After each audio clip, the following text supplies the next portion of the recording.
Le froid du petit matin s'infiltre par les fissures du château de Tordesillas. Une femme marche pieds nus dans les couloirs de pierre, traînant une tunique sale, autrefois en soie royale. Ses cheveux, autrefois dorés comme l'or des Indes, pendant en bataille sur son visage hagard. Les fenêtres sont condamnées, les serviteurs l'évitent, les nobles ont fui il y a des années, seuls les gardes restent, l'observant à distance, telle une dangereuse bête en cage. Jeanne de Castille, reine d'Espagne, s'arrête devant une porte verrouillée. Ses doigts grattent le bois, tandis qu'elle murmure des noms qui n'ont plus de corps. Felipe, mon Felipe. Sa voix se brise en échos qui rebondissent sur les murs humides. Des souris courent entre ses pieds. L'odeur d'urine et de nourriture avariée imprègne ses appartements. Ses mains, qui signaient autrefois les décrets royaux, tremblent maintenant lorsqu'elle touche des objets invisibles dans l'air. Un garde commente à voix basse « Elle n'a pas mangé depuis 3 jours ». Un autre répond « C'est mieux comme ça. Ça cause moins de problèmes ». Personne n'ose s'approcher lorsqu'elle appelle les morts au milieu de la nuit. Des lettres de son père, Charles Quint, lui parviennent chaque mois. Des ordres stricts. Ne sors pas, ne gouverne pas, ne te montre pas au peuple. Jeanne les déchire sans les lire. Les morceaux tombent comme de la neige sale sur le sol doré de sa cellule. Son fils, l'empereur, s'est emparé du trône qui lui revenait de droit. Ses sujets l'ont oublié. Les chroniqueurs écrivent qu'elle est folle, qu'elle l'a toujours été, qu'elle n'a jamais été digne de régner. Mais lors des nuits les plus froides, quand le vent hurle entre les tours, Juana sourit. Ses lèvres dessinent des secrets que personne d'autre ne connaît. Elle se souvient de choses que les livres d'histoire ne diront jamais. Car il fut un temps où elle était plus qu'une reine. C'était une femme qui défiait les empires, qui combattait les rois, qui aimait avec la force de 1000 tempêtes. Il fut un temps où le monde entier tremblait à son nom. Mais comment l'héritière la plus puissante d'Europe a-t-elle fini par croupir dans une prison de pierre, à parler à des fantômes? Si vous avez trouvé cette histoire, n'oubliez pas de vous abonner à notre chaîne et de l'aimer. Dites-nous de quelle ville vous la regardez. On continue. L'année 1479 marque la naissance d'une jeune fille destinée à changer l'histoire de l'Espagne. Juana est née à Tolède, fille des rois catholiques Isabelle de Castille et Ferdinand d'Aragon. 3e dans l'ordre de succession, le destin en décide autrement. L'Europe médiévale vibre de tensions religieuses et politiques. Les Turcs menacent à l'est, la France conspire au nord. Le Saint-Empire romain germanique cherche des alliés. Sur cet échiquier mortel, les mariages royaux sont des armes plus puissantes que les armées. Juana grandit dans l'enceinte de l'Alcazar de Ségovie. Elle parlait le latin, le français, le flamand et l'espagnol avec une parfaite aisance. Elle jouait du clavecin comme une maîtresse. Elle étudia la philosophie, la théologie et le droit canon. Ses précepteurs rapportèrent au monarque « L'infante possède une intelligence extraordinaire ». Mais il y a autre chose chez Jeanne qui inquiète la cour. Son regard brûle d'une intensité indigne d'une princesse médiévale. Quand les ambassadeurs discutent de politique, elle écoute dans l'ombre. Lorsqu'ils discutent de traités, elle mémorise chaque mot. À 16 ans, son destin se joue dans une salle du palais royal. Les rois catholiques ont conclu l'alliance la plus convoitée d'Europe, le mariage avec la maison de Habsbourg.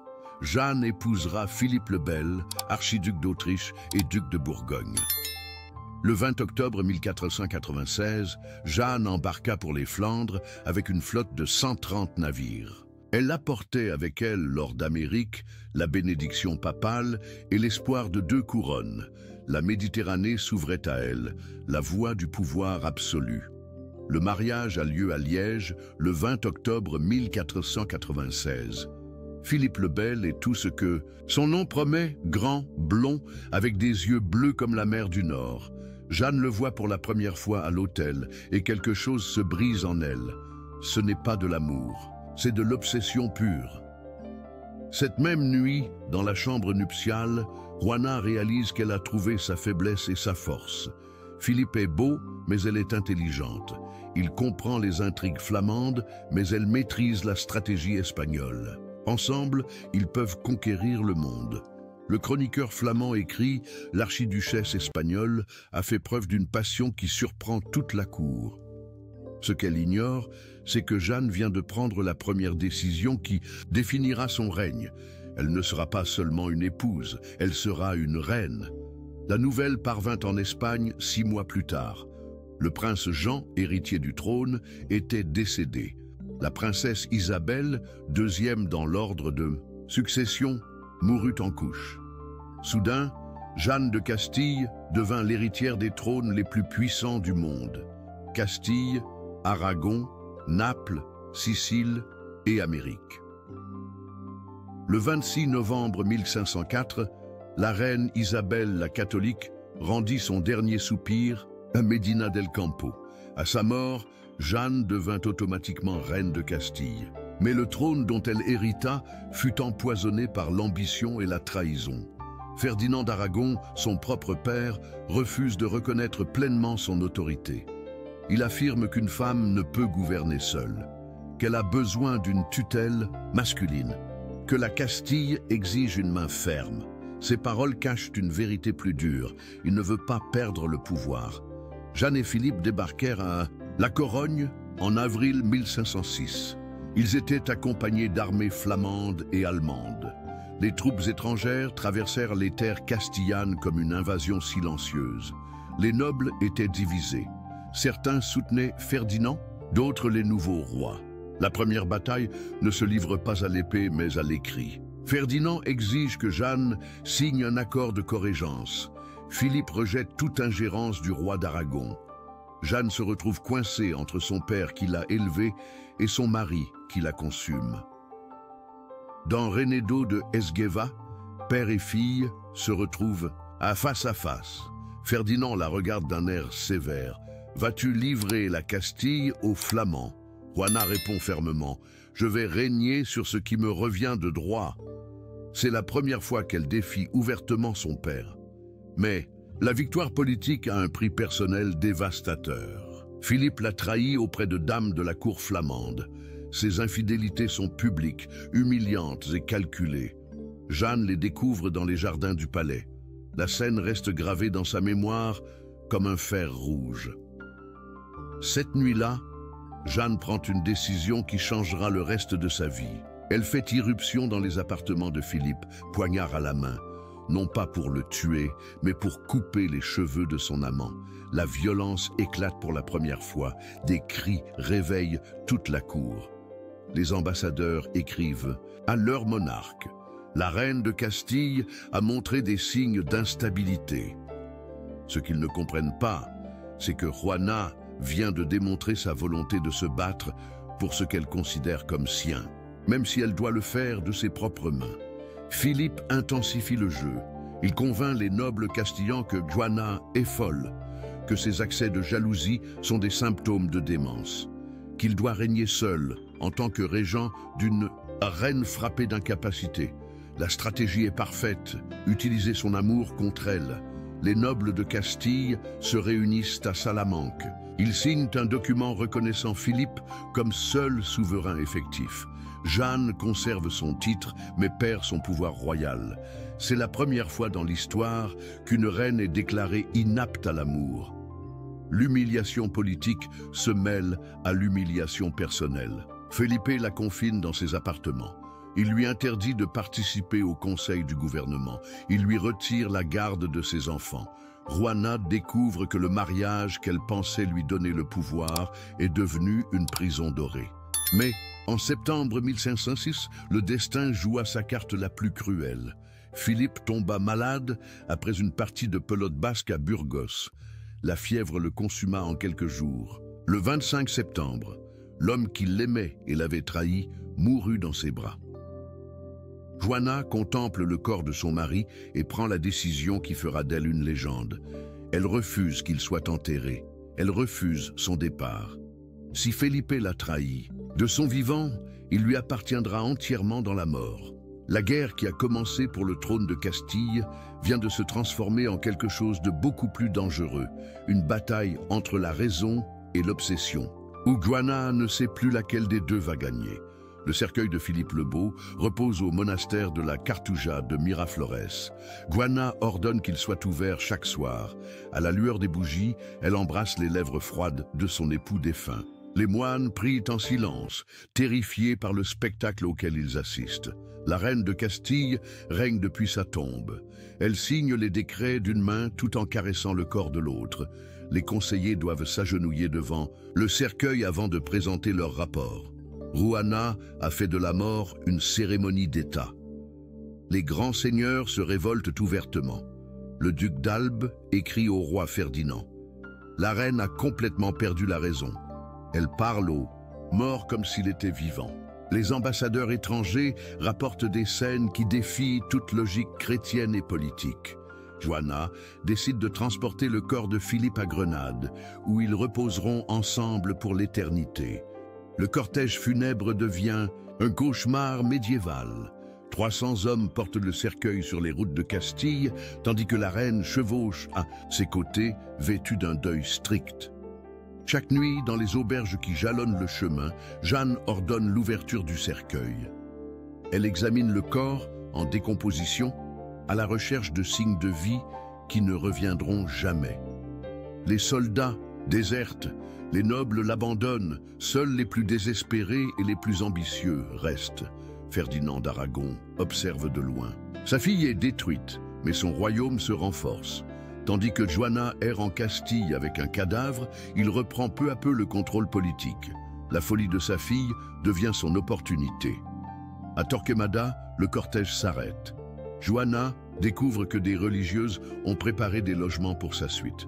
Elle explose de fureur. « Aucune femme ne doit approcher mon mari, ni vivant, ni mort. » Elle ordonne à la marche de continuer sous une pluie torrentielle. Les enfants de Jeanne grandissent loin d'elle. Charles, futur empereur, apprend à gouverner en Flandre.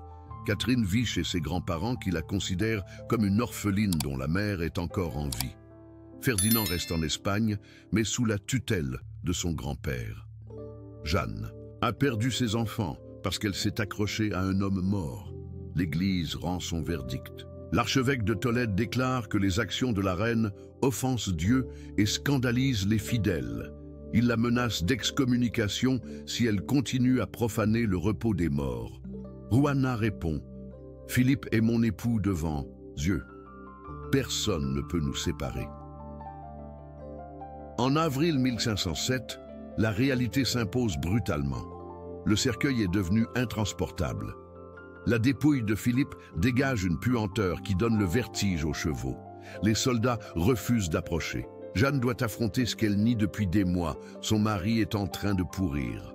L'enterrement provisoire à Tordesillas marque la fin d'une époque. Juana accepte d'enterrer temporairement Felipe, mais refuse de quitter la tombe. Elle s'installe au couvent de Santa Clara, d'où elle pourra veiller éternellement sur le repos de son obsession. Ferdinand revient triomphalement en Castille. Il assume la régence au nom de sa fille, paralysée par la mélancolie. Les documents officiels évitent le mot « folie », mais tout le monde comprend le message. Jeanne de Castille ne règne plus sur l'Espagne. Les chroniqueurs écrivent la première version de la légende. Une reine devenue folle d'amour, une femme qui n'accepte pas la mort de son mari, une mère qui abandonne ses enfants pour un cadavre. L'histoire est simplifiée jusqu'à devenir une morale. Mais les nuits de Tordesillas, lorsque Juana se promène seule dans les couloirs du couvent, quelque chose de plus complexe s'agite dans son esprit. Le pouvoir qu'elle a perdu, les trahisons qu'elle a subies, les enfants qui lui ont été enlevés. Sa folie a une méthode, et sa méthode a une logique que ses ennemis préfèrent ignorer. Le pilier central de sa vie s'est enfin brisé. Felipe est mort, enterré en décomposition, mais Juana découvre une terrible réalité. La mort de son obsession ne la libère pas. Elle la condamne. L'année 1509 marque le début de la fin. Juana est enfermée à Tordesillas depuis 3 ans, mais son internement est devenu volontaire. Elle refuse de quitter le couvent. Elle refuse de recevoir des visiteurs. Elle refuse de gouverner. Son royaume n'existe que dans son esprit brisé. Ferdinand d'Aragon a consolidé son pouvoir de régent. Il règne sur la Castille, d'une main, de fer, tandis que sa fille pourrit vivante. Les nobles qui craignaient autrefois sa colère la surnomment désormais la folle de Tordesillas. Son nom est devenu synonyme de folie. Les erreurs de Jeanne s'accumulent comme les pierres d'un mur, sur le point de s'effondrer. Elle a perdu le contrôle des finances royales. Elle a abandonné les alliances internationales. Elle a laissé son père gérer les guerres en Italie. Chaque décision non prise est une victoire pour ses ennemis. Le premier coup vient des Flandres. Son fils Charles, alors âgé de 17 ans, est couronné empereur du Saint-Empire romain germanique. Il règne sur l'Autriche, l'Allemagne et les Pays-Bas sans la consulter. Joanna l'apprend par des rumeurs de couloir. Son propre fils la considère comme politiquement morte. Les lettres de Charles sont cruelles par leur froideur. « Chère mère, j'espère que votre santé s'améliore pour le bien du royaume. » Pas un mot gentil, pas une seule reconnaissance de son autorité, seulement le dédain courtois d'un empereur envers une reine déchue. Les trahisons internes s'intensifient. Le marquis de Dénia, nommé geôlier, lit sa correspondance. Il contrôle ses repas. Il décide qui peut la voir. Joanna, qui commandait autrefois des armées, doit désormais demander la permission de se promener dans son propre jardin. Les serviteurs l'évitent. Ils murmurent qu'elle parle toute seule pendant des heures, qu'elle appelle les morts, qu'elle refuse de se changer pendant des semaines. Ces histoires sont exagérées et transformées en légendes d'horreur. La reine est devenue un fantôme. En 1516, Ferdinand d'Aragon mourut. Jeanne hérita automatiquement de sa couronne, devenant ainsi la seule souveraine légitime d'Espagne. Mais la nouvelle parvint à Tordesillas, comme un écho lointain. Son geôlier lui annonça la mort de son père comme une météo annoncée. Charles revient de Flandre pour réclamer son héritage. Il rend visite à sa mère pour la première fois depuis des années. Il la trouve sale, négligée, parlant à des ombres. La rencontre dure moins d'1 heure. En partant, il dit au marquis de Dénia « Gardez-la ainsi, c'est mieux pour tout le monde ». La population castillane commence à murmurer. Certains nobles remettent en question la légitimité de Charles. Ils affirment que Jeanne est la reine légitime et que son fils usurpe le trône. Mais leurs voix sont faibles. Qui suivrait une folle? Jeanne sent le changement dans l'air. Dans ces moments de lucidité, elle comprend que quelque chose de terrible approche. Son fils a pris le pouvoir. Son père est mort. Ses nobles l'ont abandonné. Elle est complètement seule face au monde. Le marquis de Dénia reçoit des ordres de Charles. Il doit renforcer la surveillance. Il doit réduire les visites. Il doit s'assurer que Joanna n'a aucun contact avec le monde extérieur. La reine d'Espagne devient officiellement prisonnière de son propre fils. La nourriture arrive froide et maigre. Les livres disparaissent de sa bibliothèque. Les fenêtres sont condamnées une à une. Le monde extérieur s'éloigne de plus. En plus, Joanna réalise qu'on l'enterre vivante, brique par brique. Les nuits d'hiver, quand le vent hurle entre les tours de Tordesillas, Joanna comprend la terrible vérité qui approche. Sa folie n'est plus une maladie, c'est une condamnation. Et cette condamnation est la prison à vie. Les pas des gardes résonnent dans le couloir. Ils sont venus fermer la dernière porte, éteindre la dernière bougie, sceller le tombeau de la reine, autrefois la femme la plus puissante d'Europe. La crise irréversible n'est plus une menace, elle est arrivée. Chapitre 6. Défaite et jugement. Le 16 février 1520, les cloches de Castille sonnèrent le glas d'une rébellion qui ébranla l'Empire. Les comuneros se soulevèrent contre Charles Quint. Leur cri de guerre résonna dans toute l'Espagne. « Vive la reine Jeanne, mort au mauvais gouvernement !» Les rebelles marchèrent sur Tordesillas pour la libérer. Juan de Padilla, chef des comuneros, fait irruption au couvent de Santa Clara. Il trouve Juana dans un état pitoyable. cheveux sales, vêtements déchirés et regard vide. Mais lorsqu'il lui parle de reconquérir son trône, quelque chose s'illumine dans son regard. Pour la première fois depuis des années, Juana sourit. Les comuneros la traînent hors du couvent. Les rues de Tordesillas se remplissent de gens ou qui crient son nom. Juana apparaît au balcon du palais royal, qui lui appartient de droit. La foule l'acclame comme reine légitime d'Espagne. C'est son dernier moment de gloire. Mais la liberté arrive trop tard. Juana n'est plus la femme qui défiait les empires. Lorsque les roturiers lui demandent de signer des proclamations contre son fils, elle refuse. Lorsqu'il la supplie de mener la rébellion, elle s'enferme dans ses appartements. Sa folie a pris le dessus sur son ambition. Juan de Padilla lui rend visite une dernière fois. Il la supplie d'assumer son rôle de reine. Juana le regarde d'un air vide. « Mon fils est l'empereur. Je ne suis qu'une femme qui parle aux morts. » Padilla repart vaincu. Les comuneros ont perdu leur seul atout politique. Le 23 avril 1521, les troupes impériales de Charles Quint écrasèrent la rébellion de Villalar. Juan de Padilla fut exécuté. Son épouse, Maria Pacheco, s'enfuit au Portugal. Les comuneros qui crièrent le nom de Jeanne furent pendus sur les places publiques. Leur dernière tentative de libération se termina dans le sang. Charles Quint revient victorieux en Espagne.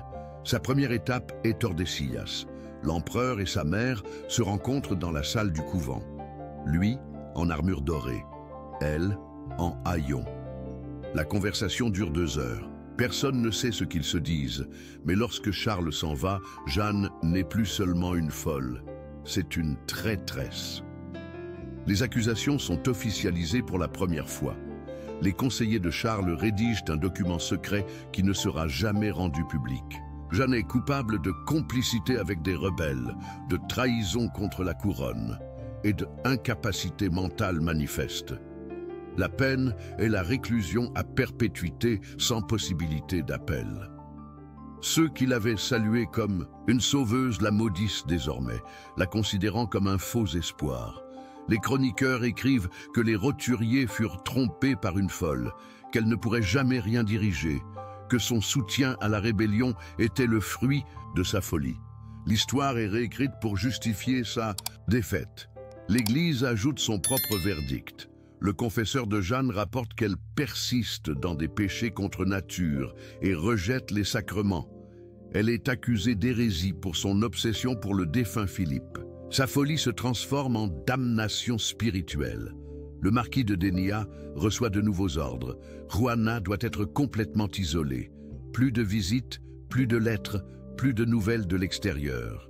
Son monde se réduit à 4 murs, un lit et une fenêtre condamnée. La reine d'Espagne disparaît officiellement de l'histoire. Les derniers nobles qui la soutenaient se retirent. Ses anciens serviteurs demandent leur mutation. Ses confesseurs s'enfuient.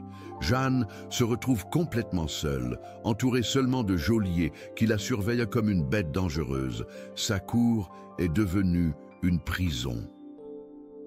En 1522, une nouvelle scelle son destin. Charles Quint a été couronné empereur du Saint-Empire romain germanique à Aix-la-Chapelle. Il règne de l'Allemagne à l'Amérique. Son pouvoir est absolu. Jeanne comprend qu'elle ne sera plus jamais libre. La rupture symbolique avec le pouvoir s'opère lors d'une cérémonie secrète. Les sceaux royaux de Jeanne sont détruits. Ses armoiries sont retirées des palais. Ses portraits sont conservés dans des caves. Son nom est effacé des documents officiels. Le jugement final n'a pas lieu dans un tribunal.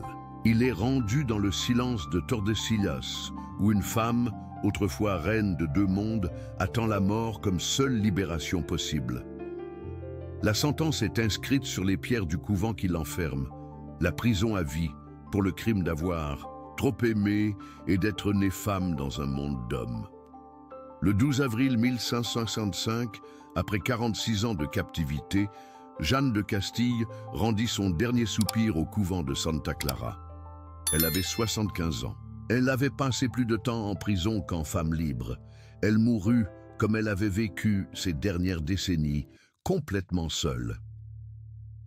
Les derniers mois furent une lente agonie. Jeanne refusait de manger, de boire ou de sortir du lit. Ses geôliers rapportèrent qu'elle parlait constamment à Philippe, comme s'il était présent. Son ultime illusion fut de croire que son mari était venu la chercher pour son dernier voyage. Le marquis de Dénia adresse un message laconique à Charles Quint. « Votre Majesté peut se reposer. Le problème est réglé. » Il n'y a pas de cérémonie, pas de deuil officiel, pas de proclamation. La mort de la reine légitime d'Espagne est annoncée comme celle d'une servante. L'enterrement a lieu en secret et de nuit. Seul le marquis de Dénia, 3 religieuses et une poignée de soldats y assistent.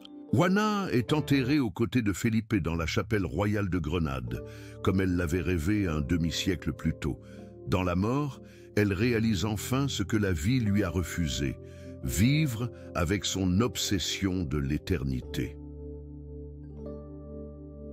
Charles Quint ordonne la destruction de tous les documents susceptibles de compromettre la version officielle. Les lettres de Jeanne sont brûlées, les témoignages sont confisqués, les chroniqueurs reçoivent des instructions précises. Jeanne était une folle qui n'a jamais véritablement gouverné. Son règne était une fiction. Mais l'histoire officielle ne peut effacer complètement la vérité. Les archives secrètes du Vatican contiennent des rapports qui racontent une histoire différente. Jeanne n'était pas folle à son arrivée au pouvoir. C'est la résistance politique qui l'a détruite. Sa folie était une conséquence et non une cause de sa marginalisation. Les conséquences historiques de sa vie s'étendent sur des siècles. Charles Quint établit un dangereux précédent. Un roi peut déclarer folle toute reine qui menace son pouvoir. Les femmes de la noblesse en tirent les leçons. Elles ne défieront plus jamais ouvertement les hommes de leur famille. L'Espagne a perdu l'occasion d'avoir une reine forte au moment le plus crucial de son histoire. Jeanne connaissait la finance, maîtrisait la diplomatie et comprenait les besoins du peuple. Sa marginalisation a transformé le pays en un empire dirigé exclusivement par des hommes obsédés par les guerres étrangères. L'ironie historique la plus cruelle survient des décennies plus tard. Philippe II, petit-fils de Jeanne, règne sur l'Espagne avec la même obsession qu'elle manifestait pour Philippe le Bel. Mais lorsqu'il s'enferme à l'Escurial et prend des décisions irrationnelles, les chroniqueurs le qualifient de prudent. La folie a un sexe. Les historiens du XVIIIe siècle ont redécouvert ses lettres et documents. Ils ont trouvé des preuves de son sens politique, de ses décisions stratégiques judicieuses et de son aptitude à gouverner. Jeanne n'était pas la folle de la légende. C'était une femme intelligente, anéantie par un système qui ne tolérait pas le pouvoir féminin. Le romantisme du XIXe siècle la transforma en héroïne tragique. Poètes et romanciers évoquèrent de son amour impossible, sa lutte contre l'injustice et sa résistance héroïque. Jeanne devint le symbole de la femme opprimée qui préférait la folie à la soumission. Le XXe siècle a apporté la justification définitive. Les historiennes féministes démontrent que Jeanne était victime d'un complot politique, que sa folie était une construction sexiste, qu'elle représentait un modèle de gouvernement menaçant l'ordre patriarcal établi. Aujourd'hui, au XXIe siècle, Jeanne de Castille est considérée comme la première reine moderne d'Espagne. Une femme qui a tenté de gouverner de son propre chef et qui a été détruite pour cela. Son histoire est enseignée dans les universités comme un exemple de la façon dont le pouvoir masculin utilise la folie pour réduire les femmes au silence. Ce qui reste de Jeanne de Castille est une vérité dérangeante. Elle n'était pas folle, elle était désespérée, elle n'était pas incapable, elle était dérangeante, elle n'a pas perdu la raison, elle a perdu la guerre. Son héritage perdure dans chaque femme qui ose défier le pouvoir établi, dans chaque reine qui règne de son propre chef, dans chaque histoire qui refuse d'accepter la version officielle. Jeanne de Castille est morte prisonnière, mais sa mémoire a été libérée. La reine qui a couché avec un cadavre a enseigné au monde une terrible leçon. L'amour obsessionnel peut détruire des empires, mais la peur du pouvoir féminin peut détruire des civilisations entières. Fin de l'histoire. Et vous, nobles spectateurs, qui avez traversé avec nous les sombres couloirs de l'histoire, que retenez-vous de ce voyage? Si ce récit vous a touché, abonnez-vous à la chaîne, aimez-la et partagez-la avec les passionnés d'histoires vivantes et intenses. Et ne manquez pas le prochain épisode. Nous parlerons d'Isabelle la catholique. La reine conquiert le monde et perd son âme. À bientôt.